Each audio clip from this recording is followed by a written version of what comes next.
So I'm very optimistic about that. I thank you for letting me come and speak to you.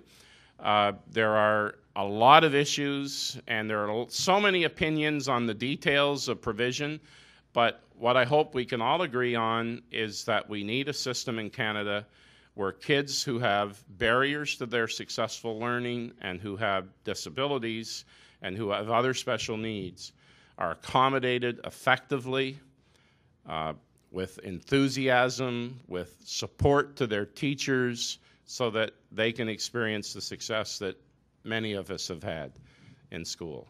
And everybody deserves that same opportunity. And I know your work is working in that direction, and so are the Human Rights Commissions interested in doing this. So join us if you can. Oh, one last word is you can see the registration fee. There is provision for people who are individuals, not being sponsored by an organization. There's no budget for this. We got to break even. None of those partners have undertaken any money. So we have to charge people who come from organizations pretty reasonable fees. But there is provision. If anybody's coming as an individual, not supported by an organization or an institution, you can email, and there are lower rates. And the actual early registration time is now June 1st, not May 15th. And I'm just trying to remember, but I'm pretty sure that the individual rates are like $250 to begin, and and what's it there? $450. So it's like $250, $325. It's a lot less for individuals who don't have institutional support. So if you're interested, definitely email to get more information on lower rates if you're interested in coming. I hope to see some of you there in September, and if you can't come, I hope there are people like you who represent people trying to work to get better quality education for kids who need it and have a right to it. Thank you. Thanks very much.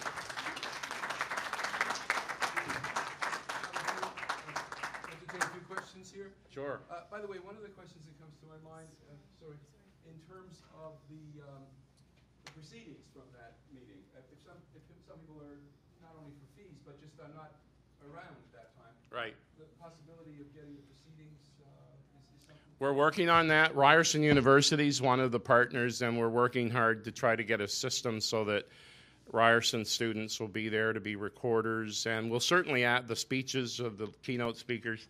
If you look at the list of speakers, I'm really happy with what we've been able to do there.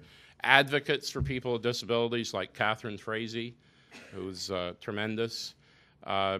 Heads of all these major educational institutions. We're working on getting some politicians and Ontario senior ministry level people to be there, but you know what they're like. I think some of them may still come, but they don't make commitments this early. They say, well, we'll see as time gets closer. But we're working on you have a new Deputy Minister of Education in Ontario. I'm sure you know that. Yes, you know that? And the interesting thing about him is he's not from Ontario. He's an Australian. He was the head of education in one of the states in Australia, and the last 3 years he's been the head of education in Wales. So this guy's got to be bright. You wouldn't hire anybody with that background, hasn't lived in Ontario, would you, who wasn't really very capable? You have confidence that you... Oh, say you do, because we're looking forward to him being great, a new, fresh face to Ontario. I think you should be optimistic that you've got somebody who doesn't work up through the system and has come in from senior positions in other countries.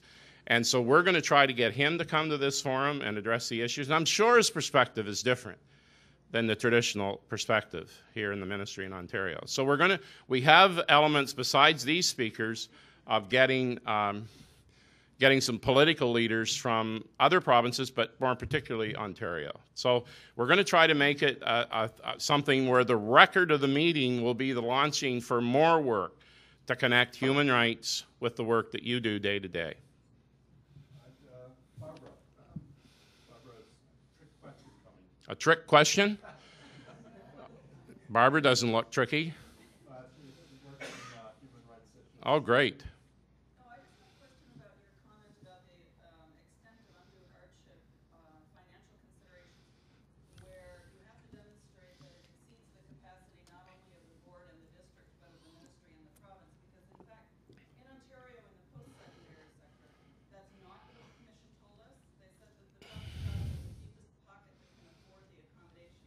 Okay. may or may not get you that far up.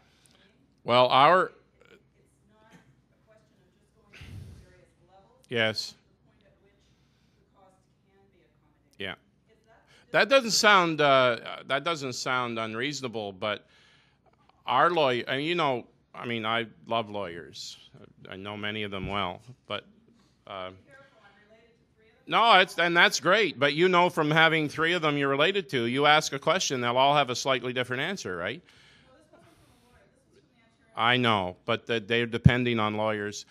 The lawyers in the New Brunswick Human Rights Commission that helped us devise our feeling.